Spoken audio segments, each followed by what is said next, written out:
Hello, everyone. Welcome to Conversations with Kirwa. It's been a minute. I missed you. I'm still trying to create a very perfect routine for Conversations with Kirwa. Then at least you have an episode every week. But this weekend in particular, I wanted to talk about a topic that is very insightful and it's very also it's an eye opener. Recently, I was with a friend, and you know, he spoke about a very interesting concept on who is talking and who is listening, right? Because when you're talking with someone, sometimes which version of yourself is talking, and from the other side, which version of themselves is listening. And this is an interesting concept because we might think that the physical person that we see on a daily is only one person, but we forget that inside this person are different facets of who makes who they are. And these different versions of themselves or characters within this person has something to say.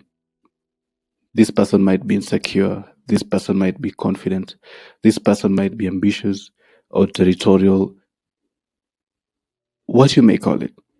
And often we listen in the wrong way, we misinterpret, or they communicate in the wrong way. And in the end, we don't get the flow of the communication and there is no synergy created.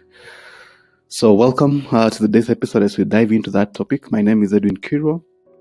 And truth be told, inside each of us, there isn't one version of who we are. There are many. And sometimes the version that speaks, reacts, or even stays silent says more about what's happening within us than the words we use on the outside. These many characters within us. You see, we often think of ourselves as one person, but in reality, we are made up of different characters shaped by our experiences. There's the version of me that is traumatized, the one that still remembers pain and betrayal. When that version speaks, it's not agitated, it's defending old wounds. Then there is the impatient version of me, the one who wants things done fast, who doesn't understand why people move slow or why processes drag along. There's also a structured and organized version, the one who loves order, who feels uneasy when things are out of place. And there is the caring and compassionate version, the one who listens deeply, forgives easily, and sees the good in others. But there's also a version that is insecure, that wants to be seen, to be appreciated, to be reminded that it matters. All these people live inside one body, mine.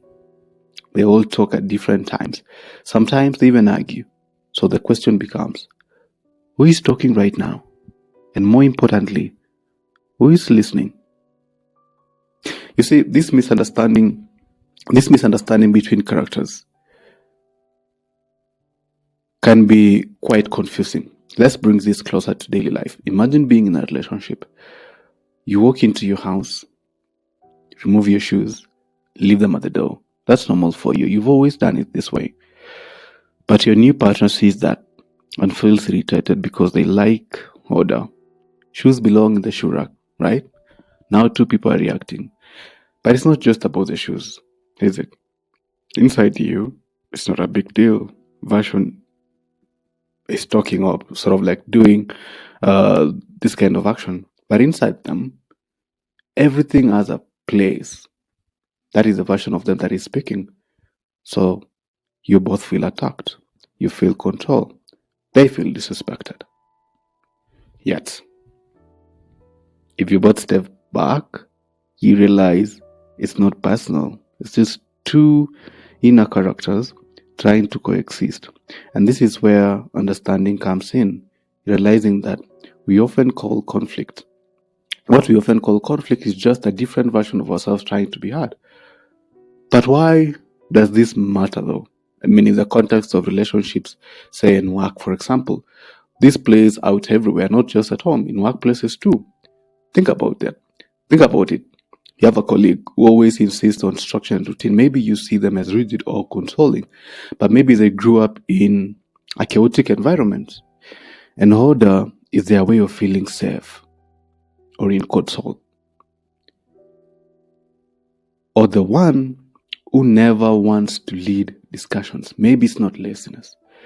Maybe it's the version of them that once got dismissed or embarrassed when they spoke.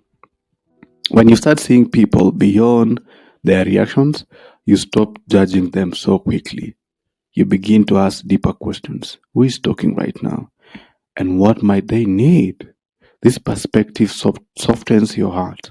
It changes how you lead, how you love, and how you communicate. Once you do that, then you create space for all your inner voices. So how do we deal with these inner voices? First, we have to acknowledge them. You can't manage what you don't recognize. When you're triggered, pause and ask yourself, which version of me is speaking right now? Is it the hurt one, the agitated one, the calm one, or the loving one? Second, learn to create space for them, but don't let all of them drive. You can say, I see you, I hear you, but I let the wiser version respond. This is emotional intelligence in its purest form, not suppressing what you feel, but understanding who within you is feeling it. And when we apply the same curiosity to others, we move from judgment to empathy. We stop trying to control people and start to understand them, because we can't control others, but we can only control ourselves and our reactions.